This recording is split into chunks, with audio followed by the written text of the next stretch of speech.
Shalom, Anda sedang bergabung di dalam podcast Awali Bersama Tuhan dari Gereja Kristen Kalam Kudus Merauke. Kami berharap podcast ini akan menjadi berkat bagi Anda dalam mengawali hari ini. Selamat mendengarkan, Tuhan Yesus memberkati.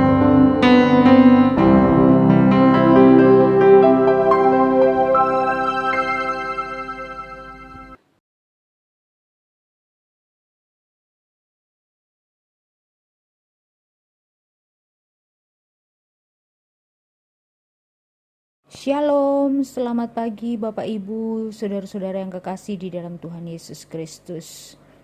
Mengawali seluruh kegiatan kita di pagi hari ini, saya rindu bersama-sama mengajak kita semuanya untuk menaikkan pujian. Hidup ini adalah kesempatan. Hidup ini adalah kesempatan. Hidup ini untuk melayani Tuhan. Jangan sia-siakan waktu yang Tuhan beri. Hidup ini harus jadi berkat. Oh Tuhan, pakailah hidupku selagi aku masih kuat. Bila saatnya nanti ku tak berdaya lagi, hidup ini sudah jadi berkat.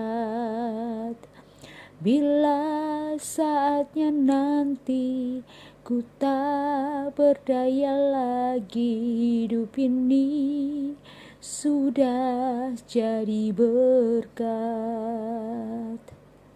Dan kita pada pagi hari ini terambil dari Matius 26 ayatnya yang ke-34 hingga ayatnya yang ke-35. Matius 26 ayat 34 sampai dengan 35. Yesus berkata kepadanya, "Aku berkata kepadamu, sesungguhnya malam ini, sebelum ayam berkokok, engkau telah menyangkal aku 3 kali. Kata Petrus kepadanya, "Sekalipun aku harus mati bersama-sama engkau, aku takkan menyangkal engkau." Semua murid yang lain pun berkata demikian juga. Bapak Ibu Saudara yang kekasih di dalam Tuhan Yesus Kristus, peristiwa Petrus menyangkal Yesus dicatat dalam keempat kitab Injil. Injil Matius, Markus, Lukas, dan Yohanes di dalam bagian Perjanjian Baru.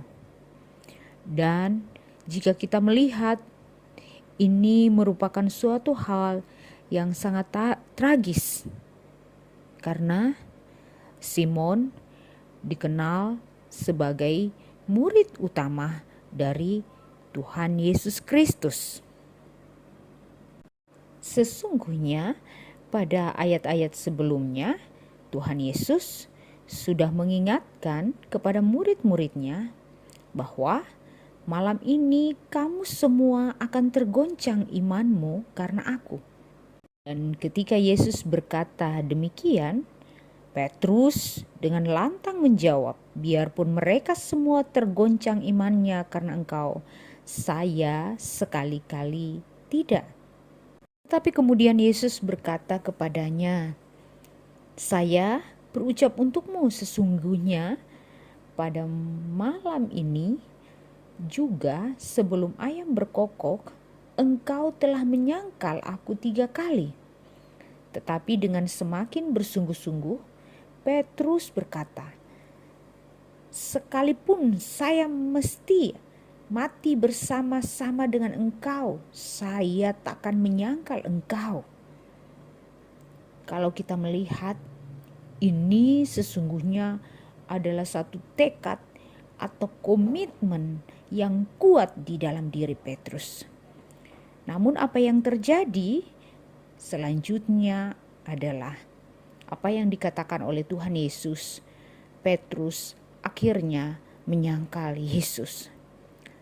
Tapi kemudian ketika ia tersadar, ketika ia melihat, ia mendengar ayam berkokok, ia teringat akan perkataan Yesus. Dia begitu sedih. Ia menyesal, sangat menyesal dengan apa yang telah dilakukannya. Bapak Ibu Saudara, pada Injil Yohanes pasal 21 di sana menceritakan bagaimana pemulihan itu terjadi di dalam diri Petrus. Ia sungguh-sungguh diubahkan oleh Tuhan sendiri ketika ia kembali berkomitmen kepada Tuhan. Setia, tunduk dan taat kepada Tuhan. Hari ini, seperti apakah komitmen kita? Apakah komitmen saya dan Bapak Ibu adalah komitmen yang tinggi atau komitmen yang rendah? Kalau kita melihat kisah hidup Petrus pada akhirnya, dia adalah seorang murid yang memiliki komitmen yang tinggi. Namun sebaliknya, bagaimanakah dengan orang yang memiliki komitmen yang rendah? Komitmen yang rendah terlalu mudah untuk melupakan apa yang sudah dikatakan. Terlalu mudah untuk tidak setia terhadap apa yang dikatakan. Bahkan terlalu mudah kecewa. Bahkan kepada hal-hal yang sebenarnya tidak perlu diperhitungkan. Sehingga akhirnya tidak lagi memiliki komitmen untuk setia dan taat kepada Tuhan. Pelayanan bisa saja ditinggalkan, hubungan dengan orang-orang yang ada di sekitar bisa saja ditinggalkan. Karena apa? Komitmen itu kemudian menjadi rendah. Apa penyebabnya? Karena saya dan kita semua mungkin lebih mengutamakan komitmen terhadap diri sendiri, bukan kepada Tuhan.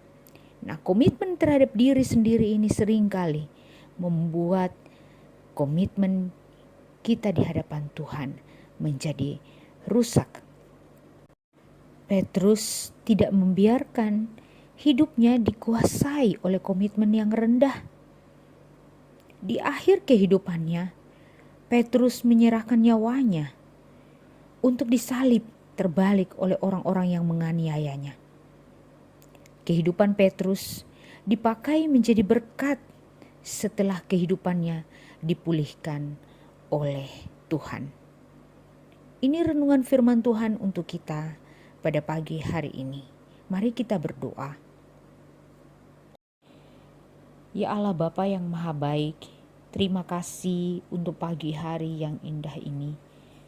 Sebelum kami melakukan seluruh kegiatan kami rindu ada di kaki salib Tuhan, belajar bersama-sama dari firman Tuhan. Tuhan menolong setiap kami semua untuk sungguh-sungguh hidup memiliki komitmen yang benar, komitmen yang tinggi kepada Tuhan. Kalau kami belajar firman Tuhan melalui teladan Petrus, sesungguhnya kami tidak mampu, tetapi Tuhanlah yang akan memampukan kami menjalani kehidupan ini. Dan biarlah melalui hari ini kami sungguh-sungguh melihat bahwa tangan Tuhan terus menolong kami untuk menjalani hari-hari hidup ini. Tuhan, terima kasih untuk firman-Mu pada pagi hari ini. Di dalam nama Tuhan Yesus Kristus kami berdoa. Amin. Terima kasih, selamat pagi, selamat beraktivitas. Tuhan Yesus memberkati.